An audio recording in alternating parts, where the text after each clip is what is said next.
Bismillahirrahmanirrahim. Assalamualaikum warahmatullahi wabarakatuh.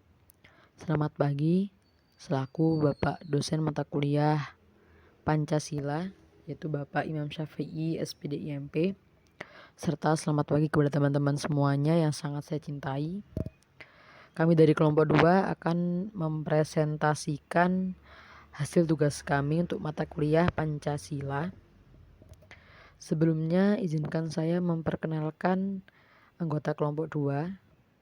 Jadi yang pertama Mu'arif Tul Bashar, yang kedua Qonitatun Nisa, yang ketiga Sayyidah Iftitah Hanim, yang keempat Prasetyo Aldi Maulana.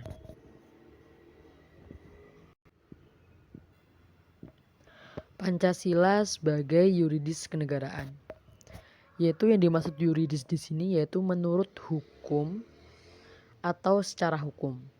Yuridis kenegaraan Pancasila merupakan dasar negara Republik Indonesia sebagaimana terdapat pada pembukaan Undang-Undang Dasar Republik Indonesia tahun 1945 yang kelahirannya ditempa dalam proses kebangsaan Indonesia.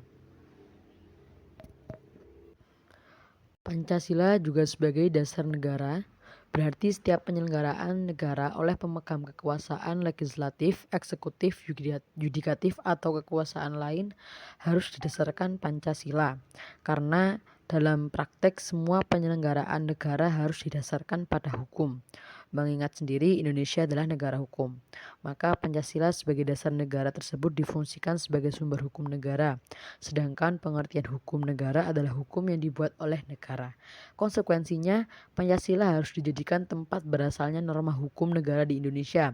Artinya, asas dan materinya berasal dari Pancasila dan tidak boleh bertentangan dengan nilai-nilai Pancasila.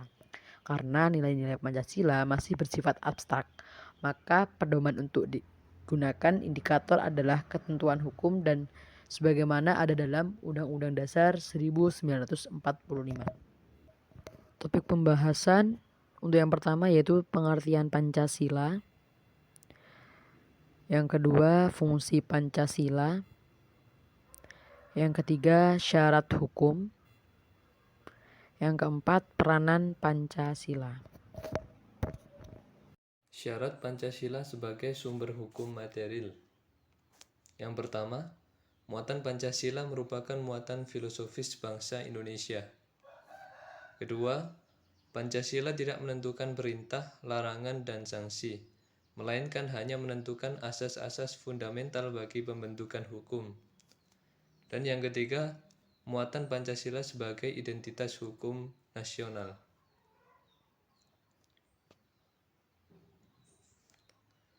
Selanjutnya, pengertian Pancasila. Pancasila merupakan asas kerohanian yang menjadi dasar filsafat negara atau biasa disebut sebagai filosofisme Groundslek, di mana dalam kedudukan ini Pancasila merupakan sumber dari segala sumber, baik sebagai sumber nilai, sebagai norma dalam setiap aspek penyelenggaraan negara, maupun sebagai sumber tertib hukum di negara Republik Indonesia. Di sini saya akan menjelaskan fungsi Pancasila sebagai yuridis kenegaraan. Adapun yang pertama, Pancasila sebagai sumber dari segala hukum.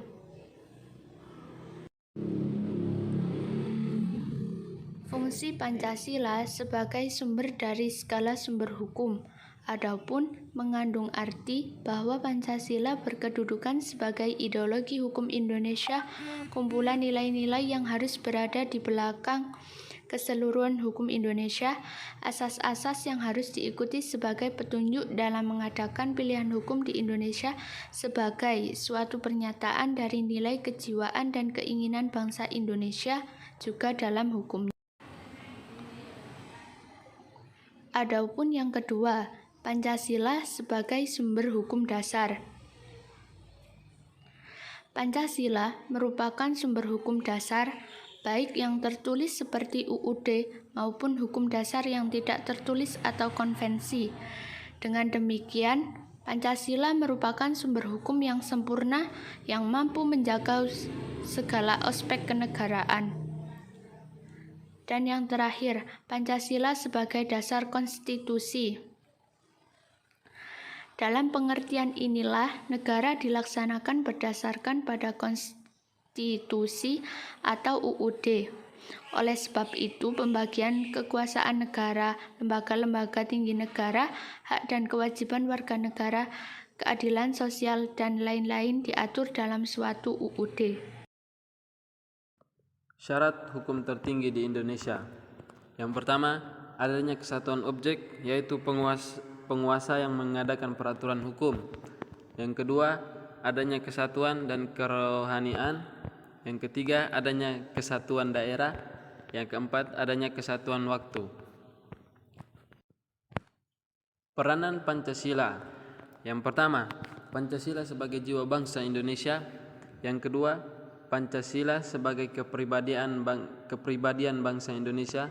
Yang ketiga, Pancasila sebagai perjanjian luhur bangsa Indonesia. Yang keempat, Pancasila sebagai cita-cita dan tujuan bangsa Indonesia. Dan yang kelima, Pancasila sebagai filsafat hidup bangsa Indonesia. Kesimpulannya yaitu pada hakikatnya Pancasila ialah merupakan suatu dasar dan asas kerohanian dalam setiap aspek penyelenggaraan negara, termasuk dalam penyusunan tertib hukum Indonesia.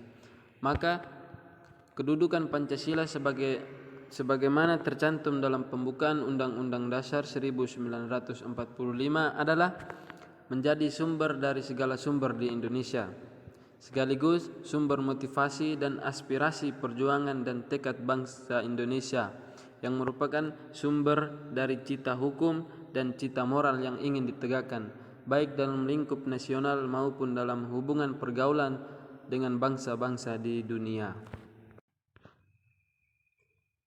Jadi sekian dari kelompok kami. Syukron. Wassalamualaikum warahmatullahi wabarakatuh.